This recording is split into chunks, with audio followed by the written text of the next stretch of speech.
SDP, the Steve Dangle Podcast, with your hosts, Steve Dangle, Adam Wilde, and Jesse Blake. Let's go! All right, we're a little dead, but we're through to the second round, baby. Let's go! This is only the second time in this show's history that we've gotten to do a Hey, They Won a Round episode. Unbelievable. The last time we were in our brand new SDPN studios 2 years ago. Brand new. Jesse built with his own hands. I didn't. Brick by brick. Brick by brick. I didn't. All by Brick himself. by exposed We brick. hired a No great one company. else in sight. Yeah, that's right. Not a company. soul. Oh. Game 6. Leaf Sens. Canadian Tire Center. 160,000 people tuned into Steve's live stream last night. 160,000. It was a game for the ages. And by the way, what was crazy was that there were two other games for the ages that immediately took place right afterwards. Like, The first round is 10 nukes aimed at a hurricane. Last just night was all going off at once. unhinged. Unhinged. The first round is awesome. Last night was awesome. Unless you're a Wild fan. Exciting finish, by the way, to the Wild game, too, even. I'll give them that. Or They a were- Kings fan. Yeah, I know. The Wild ending was far less depressing. Yes, it was. Yeah. Yeah. Now, let's go through this goal by goal, gentlemen. Oh. Okay. Oh, my God. Here. Give it to me. What? I can't help but hear the comments. I hear them. What are the comments? I expected this to be more high energy. And, hey, I'm only halfway through this. I'm going to get there. We're all dragging ass today. Well, yeah. We were all up so late last night. Yep. It's like 1:30. We're all texting each other. I'm like, oh, no. I hoped some of us would be in bed. No. But nope. Jesse, what time did you get to bed? Not too late, like 1. No, okay. Whenever the Avs Stars game ended. Oh, my God. How did I forget about that one? Yeah, I was up watching the final minutes of that. That was insane. Yeah. Whenever that was ended, it got to bed. Final minutes, Edmonton, LA was insane. Actually insane. Yeah. And you know what? That's okay. It's playoff time. It's time to drag some ass. Yes, So let's drag our ass through the show. Drag that ass. Now, Brady Tkachuk promised Sens fans that they'd be back, and he made good on that promise. You know what? It's if this is a building year, I don't know how you feel bad as a Sens fan with the general outcome.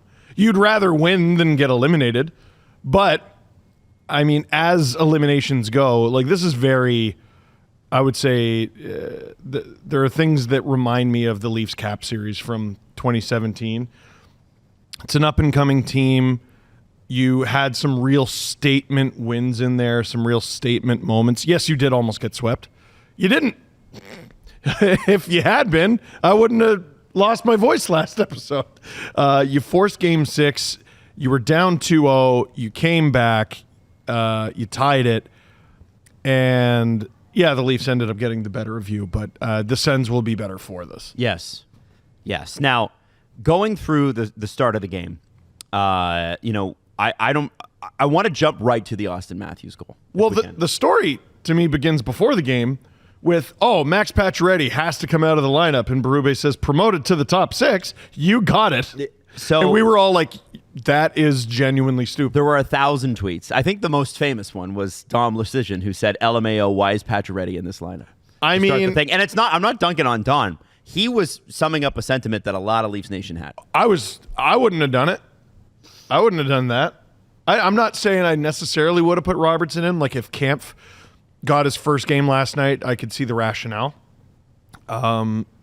It's not just that Pacioretty worked. It's not just that Pacioretty in the top 6 worked. It's that all 4 lines worked. I was stunned. Jesse, were you on the surprise that Pacioretty was still in the lineup train? No, I don't think I was surprised that he was still in the lineup. I was surprised at the move putting him up in the lineup. Yeah. But like once you see the vision, it all kind of made sense. And you looked at the numbers, he was the most successful winger on that line. And what he provides that Nick Robertson just doesn't have the ability to is the checking. He always leads the team in hits when he's in that lineup, and they want a certain amount of physicality next to Tavares and Nylander because those guys can handle the scoring. Like, they can do all of the finesse stuff you want on the ice, and he wanted somebody specifically in there who's going to do the dirty work for these two gentlemen. And if that's exactly what he's looking for, it made complete sense. So I have a new comparable here. Because Robertson, I think, has been laying the body more, and he was early in the series when he was playing. The consistency on defense, to me, is the biggest issue. And when I just look at pure ability, years ago, there was this article written by Justin Bourne from when he was with the Toronto Marlies, and he talks about a meeting where Kyle Dubas said to Andreas Johansson in front of his teammates, he goes, "Why can't you be Victor Arvidsson?" Mm-hmm. And he was looking at Victor Arvidsson, and he's like, "I see the raw talent in you, see the raw ability, the raw skills. Why couldn't you become that player?" And there were times where it looked like Johansson would become that guy. He had the one 20, just the injuries, though. 20-goal season. Yeah, the injuries, I mean, massive head injury, huge knee injury. Those are hard to overcome. I look at Nick Robertson, and a lot of people are focusing on Pacioretty. They're two completely different players. I look at Nick Robertson, and I'm like, at what point in your career are you at least able to replace Calle Jarnkrok, who is not a big guy, lays the body, but it doesn't really do anything on account of, he's just one of the littler guys. All he does is he minds his P's and Q's. Yeah, Nick Robertson's not as defensively responsible as Calle Jarnkrok. Yeah. At this point in his career. Like, at some point, you're going to have to do what you got to do to get into the lineup, and it's not necessarily score goals. Everyone knows you can score goals. Everyone knows.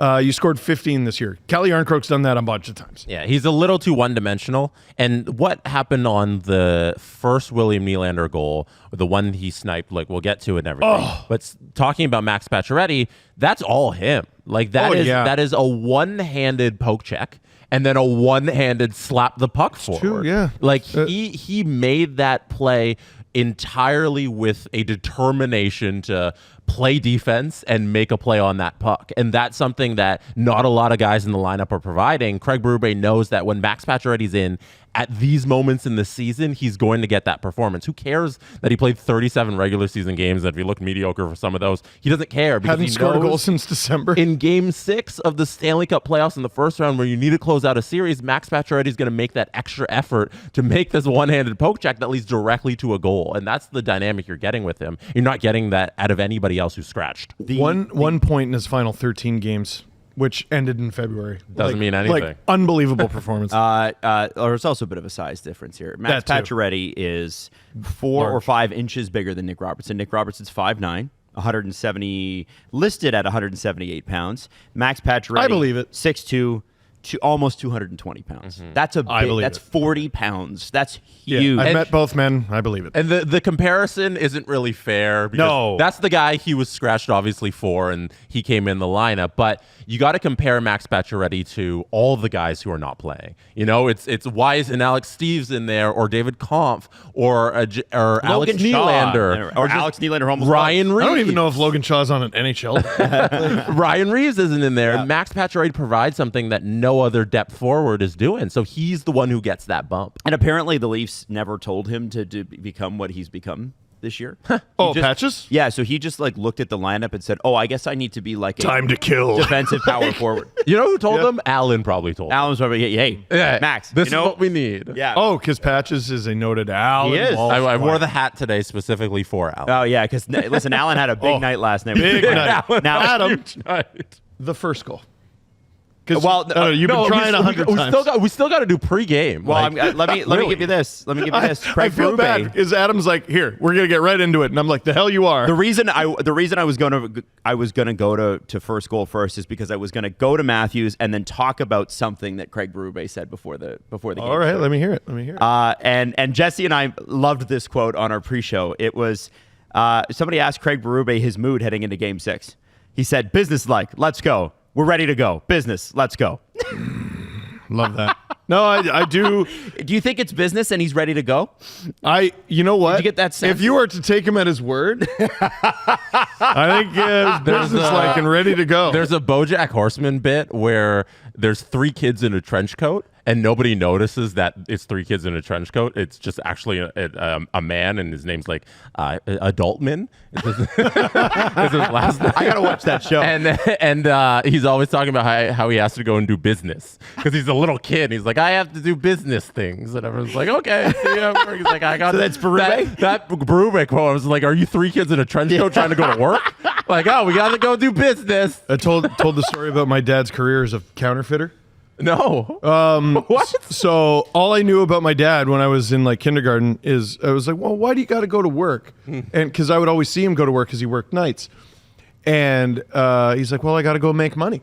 So in my journal, we had to write what our dad did for a living. So I drew him on a conveyor belt making money.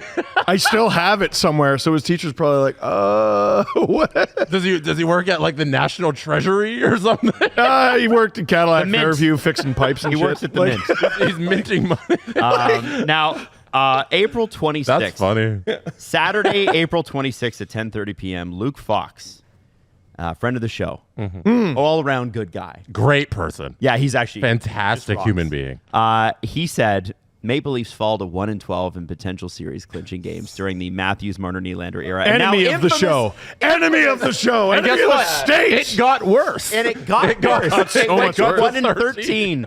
But last night, guys, last night goodness. they got to 2-13. Hey. Yeah. 2-13. We're on a big comeback. Big comeback. You want some perspective on that? I couldn't think of something I want more. The Leafs have won 2 series since the last time Tampa won one. Oh, that's cool. Right? Well, we got ahead of somebody. We did. Yeah, we will. We're going to have the Andre Vasilevsky and Kucherov conversation later in this show, but not right now. One, there was the Minnesota Wild stat, and I Yeah. was just like, this is so nice. It's to not have a futility stat that is not bar is on exclusively the about floor. my team. Yeah. The bar is on the floor and you're and walking they over stepped it. over it. Yeah, Let's yeah. go. Absolutely. It's like the when they first teach you high jump and they put it on the floor. You know, it's And you feel like an Olympian. exactly So good. So I want to go to Matthews because it was so key for the Leafs to score first in this game. To get the first goal is a major thing. The Leafs are one of the better teams, as are the Sens, an over 800 winning percentage this season when they score first. And Austin Matthews has like a real seeing eye shot here. Don't call it that. I still can't figure out what to call it. Well, because did you see Steve's breakdown of it this morning on the LFR? No. Okay, so It's so good. So Linus Ullmark is, and I didn't catch this at the time. Linus Ullmark is trying to look around Matthew Knies, Nyes has him in hell. and then the second he tries to move his head, that's when Matthew shoots. I don't Now, know if it's coincidental or if it's just the best, the best timed shot of all time ever. And literally, you look at the net. There is maybe 4 or 5 inches that Matthews Less. needed to hit. Oh, yeah. Like Between this guy's toe, between Linus Ullmark's toe, and the post. the thing that gives me the most pause is Nyes tries to get out of the way, and I'm like, well, he's shooting for the pass. Right. Like, there's no way in practice they're like, Matthews is like, I'm gonna fire a shot at like 60% strength along the ice, and it's gonna work. Yeah. You know what I mean? Yeah. Like, it was whatever, it worked. It looked like he was trying to slide it under the shooter tutor. Yes. And like it was top 5 worst goals in terms of aesthetics that Austin Matthews has ever scored. Yes. So Yes. I missed the My first goal in house league. Yeah. Just sliding just sliding along the ice, just 40 curled it miles in. per hour. Yeah. oh, like I can't believe that thing made it all the way in. No. And Can I ask, because I missed the intermission, because like during intermission I'm doing stuff. What did the panel say about the Brady Tkachuk penalty? I don't know. And what did, you didn't see it either? no, we're here, but we didn't really watch it. We're watching. No? We're here. We were here. Right. We were in studio. Yeah, but I didn't know if you had it on or No idea. or what. All right, well there you go. No idea. Don't feel like I missed much. Well, I'm kidding. am I a little surprised it was called? Yes. Is it a penalty? Yeah, it is. Like, you took a healthy run at a guy way late. And This is a thing that a young team has to learn. And Sens fans, let me beat you to it. Yeah, it's stupid. But as a Leafs fan, this is how I've seen it work year after year after year. And the game was given away by Tim Peel years ago. You heard him say it into a mic. The Leafs took a high-sticking penalty earlier. They were looking to give Ottawa one. They were. And Brady Tkachuk didn't mind his P's and Q's. He's got to sign some more sticks for them. He does have to sign. If penalties are 1-1 when he does that, if the Leafs had just gotten off the power play, no chance it's called. So, but it's interference. And